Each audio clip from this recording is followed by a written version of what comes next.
Bapak, Ibu, Saudara-saudari, adik-adik para sahabat Tuhan Yesus di Paroki Santo Yosef Medari dan di Stasi Santo Thomas Sayegan, dan juga para sahabat Tuhan Yesus dimanapun Anda berada. Salam semangat, sehat selalu, dan berkah dalam. Juga jangan lupa untuk berusaha tetap bahagia. Kembali marilah kita belajar ilmu sejati pada hari Selasa tanggal 30 November tahun 2021.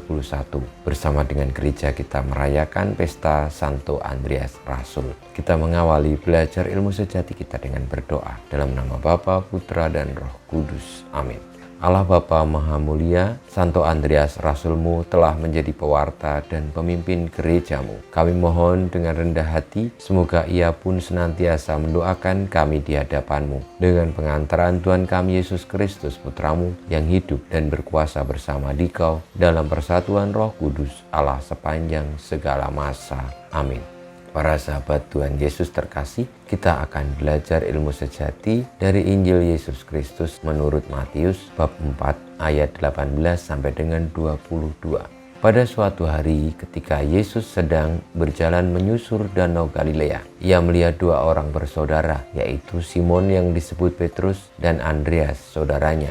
Mereka sedang menebarkan jala di danau, sebab mereka itu penjala ikan. Yesus berkata kepada mereka, "Mari ikutlah aku, dan kamu akan kujadikan penjala manusia." Mereka pun segera meninggalkan jalannya, lalu mengikuti Yesus. Setelah Yesus pergi dari sana, dilihatnya pula dua orang bersaudara, yaitu Yakobus anak Zebedius dan Yohanes saudaranya, bersama ayah mereka Zebedius sedang membereskan jala di dalam perahu. Yesus memanggil mereka, dan mereka segera meninggalkan perahu serta ayahnya, lalu mengikuti dia. Demikianlah sabda Tuhan, terpujilah Kristus.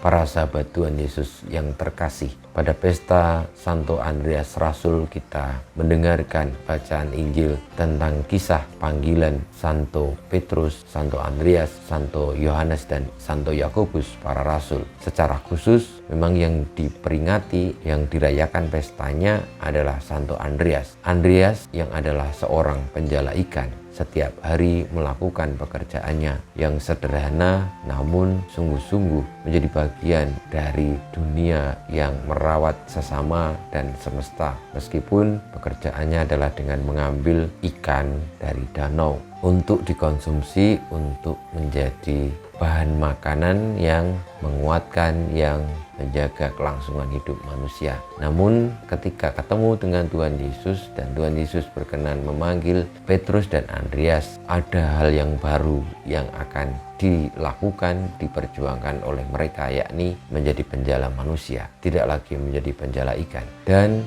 manusia yang dijala tidak lagi untuk dikonsumsi ataupun digunakan untuk menjamin kehidupan. Mereka tidak lagi menjadi penjala ikan, tetapi penjala manusia. Dan ketika sudah dijala, bukannya lalu untuk dikonsumsi, tetapi dibawa kepada Yesus yang adalah keselamatan sejati dan abadi, baik di dunia ini maupun di surga kelak. Dasar dari penyelamatan itu adalah hidup di dalam kebenaran, di dalam kebaikan. Marilah kita menekuni panggilan kita masing-masing sesuai dengan baptisan kita, sebagaimana panggilan Tuhan Yesus kepada Santo Andreas yang lalu ditanggapi dengan menjawab iya, dan itu mengubah seluruh hidup, tujuan, dan juga cita-cita dari Santo Andreas. Maka kita pun dengan martabat panggilan kita menjawab iya akan panggilan Tuhan itu dan diperbarui untuk seperti Santo Andreas mewartakan kebaikan, menjala manusia menuju kepada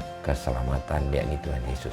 Kemuliaan kepada Bapa dan Putra dan Roh Kudus, seperti pada permulaan sekarang selalu dan panjang segala abad. Amin. Ya Yesus, jadikanlah hati kami seperti hatimu. Tuhan, bersamamu dan bersama Rohmu kita semua hidup kita, perjuangan kita untuk menanggapi panggilan Tuhan sebagaimana Santo Andreas menjadi penjala manusia yang membawa mereka kepada keselamatan, senantiasa dibimbing, dilindungi, diberkati oleh Allah yang Maha Kuasa, Bapa dan Putra dan Roh Kudus.